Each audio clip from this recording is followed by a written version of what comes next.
For a moment, it appeared that Donald Trump was intent on erasing Iran from the map. The rhetoric escalated from threats to aggressive demands regarding the Strait of Hormuz, eventually reaching a point where the destruction of Iranian civilization was openly discussed. The world braced for a nuclear escalation. Geopolitical analysts felt Iran's options had run out, especially as Trump appeared to reject Iran's 10-point peace proposal. In Israel, Prime Minister Netanyahu seemed to watch with satisfaction as the United States appeared to be doing Israel's heavy lifting for free. The tension was palpable.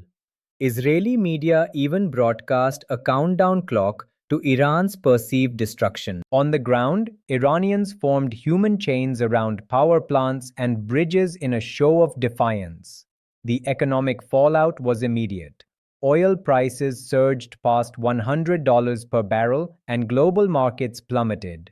However, in a stunning turn of events just 2 hours before the countdown expired, a ceasefire was announced. To the world's surprise, Donald Trump agreed to a 2-week pause, accepting a deal that largely favored Iranian demands. This development marks a seismic shift in global geopolitics. In less than 40 days, the established world order of the last 70 years has been challenged. While global markets reacted with relief, the Sensex, for instance, jumped nearly 4%. The political fallout in Washington has been severe. Iran has characterized the deal as a humiliation for America, while in the US there is growing dissatisfaction and even talk of impeachment. The question remains, who actually won? While Trump has pivoted from threats of total destruction to speaking of a golden age for the Middle East, many question his consistency. The core of the conflict, the nuclear issue, remains murky. Trump claimed a complete victory regarding nuclear materials, yet he simultaneously signed a deal that lacks a clear nuclear understanding or rigorous inspection protocols.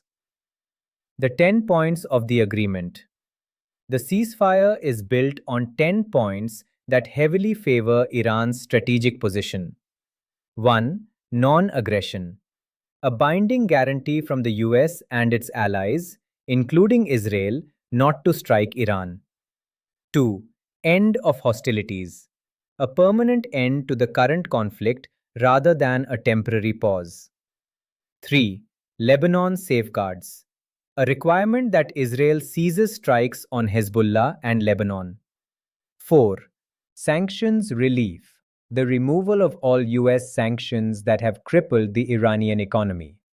Proxy protection. Security guarantees for Iran's regional allies, including the Houthis and Hezbollah. 6. Strait of Hormuz control.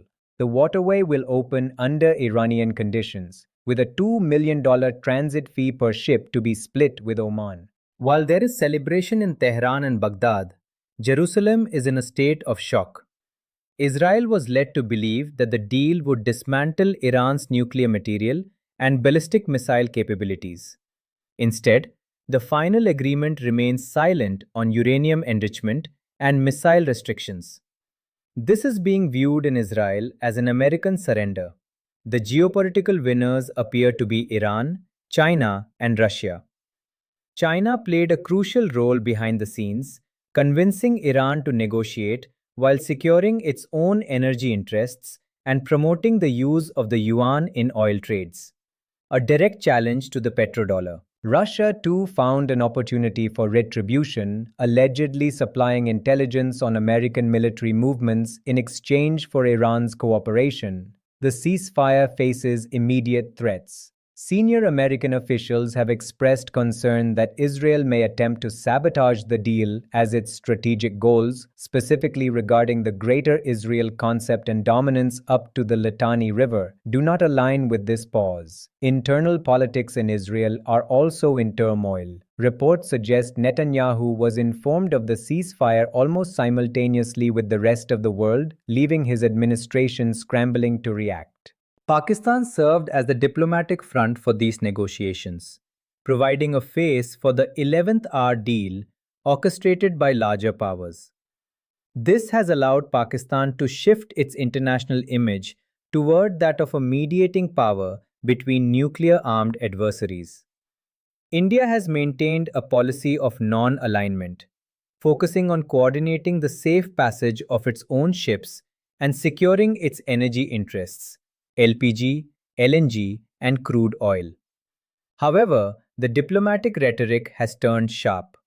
When questioned about Pakistan's role as a mediator, Indian officials responded with uncharacteristically blunt language, reflecting a deep seated frustration with the shifting regional dynamics. Size. As it stands, Iran retains its 60% enriched uranium, enough theoretically for several nuclear weapons, and gains billions in transit fees for reconstruction.